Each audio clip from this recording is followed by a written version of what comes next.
Well, the average serving of mac and cheese has a lot of calories and a lot of fat. The question is, can you make mac and cheese that tastes great and make it healthy? Well, Chef Kelly York from the Kitchen Hotline is with us live in studio to show us one way we can do just that. Good to see you, Kelly. Hi, Tom. You can definitely make it healthier.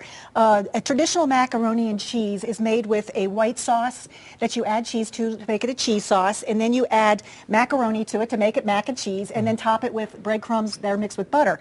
So we're going to make a healthy swap on all four of those components, starting with the sauce.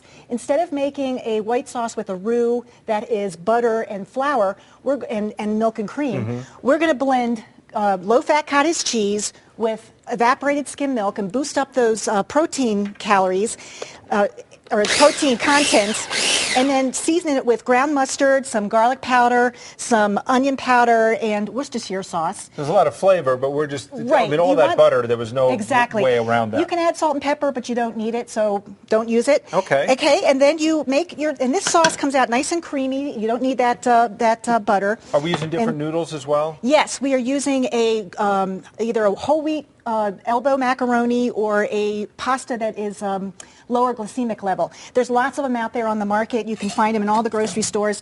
They're worth every little couple pennies more to pay to get it.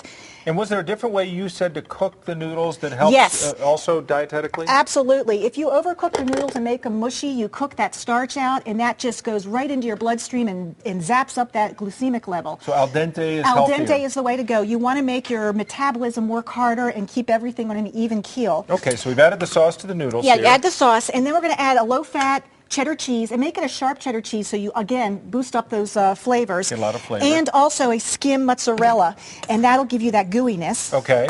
It's not quite as much as a typical mac and cheese, but it's just enough to make it nice and gooey. Shouldn't it be that strange color orange that Kraft well, makes it? You could add a little turmeric, which actually is a good anti-inflammatory, and that would yellow it.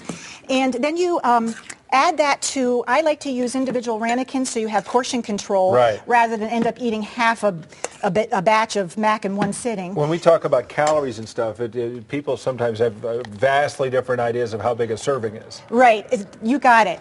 And then the topping, instead of using a breadcrumb and butter, we're going to add crushed total cereal, which has got a lot of fortified vitamins in it and whole grains, mixed in with some Smart Balance margarine butter blend with omega-3 and Parmesan cheese for some flavor.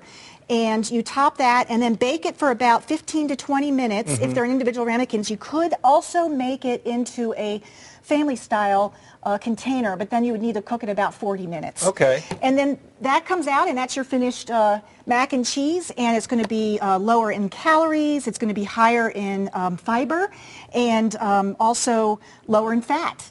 And the truth always comes in the taste. And you as a chef, that's got to taste good. It's got to taste good. That's number one. Well, there it is. There's a healthy swap with a mac and cheese with a lot less fat, certainly many fewer calories, and we'll get a chance to taste test this in a couple minutes. Chef Kelly York from the Kitchen Hotline, thanks very much.